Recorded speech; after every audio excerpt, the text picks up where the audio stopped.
தற்போதைய அண்மை செய்தி. திருப்பூர் மாவட்டம் பல்லடம் அருகே 22 வயது கல்லூரி மாணவியின் மரணம் தொடர்பாக மாணவியின் காதலன் அளித்த புகாரின் பேரில் மாணவி ஆணவ கொலை செய்யப்பட்டாரா என சந்தேகம் எழுந்துள்ளது. இச்சம்பவம் குறித்த கூடுதல் தகவல்களை செய்தியாளர் சாலமன் நவீன் வழங்க கேட்கலாம். வணக்கம் சாலமன் நவீன், கூடுதல் விவரங்களை வழங்கலாம். வணக்கம் சுரேஷ். தற்போது பாத்தீங்கன்னா திருப்பூர் மாவட்டம் பல்லடம் அருகே பருவாய் கிராமத்தை சேர்ந்தவர் தண்டபாணி மற்றும் தங்கமணி என்பவரின் மகள் வித்யா. 22 வயதுடைய வித்யா கோவை அரசு கல்லூரியில முதுகலை பட்டம் பயின்று வருகிறாரு. இந்த நிலையில திருப்பூர் விஜயாபுரத்தை சேர்ந்த வெண்மணி என்ற இளைஞர் அதே கல்லூரியில் வித்யாவுடன் படித்து வருகிறார். 3 வருடங்களாக இருவரும் காதலித்து வந்ததாக கூறப்படுகிறது.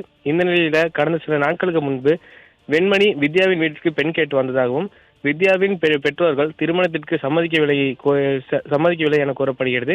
இந்த நிலையில் நேற்று முன்தினம் ஞாயிற்றுக்கிழமை வித்யாவின் பெற்றோர்கள் கோயிலுக்கு சென்றுவிட்டு திரும்பி வந்து பார்த்தபோது வித்யாவின் மீது பீரோ விழுந்து தலையில் காயமடைந்த நிலையில சடலமாக கிடந்ததாக கூறப்படுகிறது.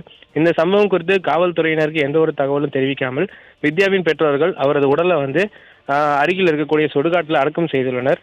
இந்த தகவலை அறிந்த காதலன் வெண்மணி வித்யாவின் மரணத்தில் மர்மம் உள்ளதாக காமநாயக்கம்பாளையம் காவல் நிலையத்தில் புகார் அளித்துள்ளார். வெண்மணி அளித்த புகாரின் அடிப்படையில் காமநாயக்கம்பாளையம் போலீசார் விசாரணை தொடங்கியுள்ளனர். மேலும் தடயவியல் நிபுணர்கள் மற்றும் வித்யாவின் வீட்டில் கைரேகை நிபுணர்கள் மற்றும் தடயங்களை சேகரித்து வருகின்றனர்.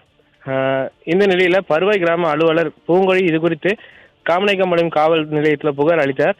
இதனைத் தொடர்ந்து வட்டாட்சியர் வருவாய் கோட்டாட்சியர் முன்னிலையில் புதைக்கப்பட்ட வித்யாவின் உடலை தோண்டி எடுத்து உடற்கூறு ஆய்வு செய்ய போலீசார் முடிவு எடுத்துள்ளனர். மேலும் காதலுக்கு எதிர்ப்பு தெரிவித்து வித்யா ஆணவ கொலை செய்யப்பட்டாரா என கோணத்திலும் காமநாயக்கம்பாளையம் போலீசார் பல்வேறு கோணங்களை விசாரணை மேற்கொண்டு வருகின்றனர். சுரேஷ்,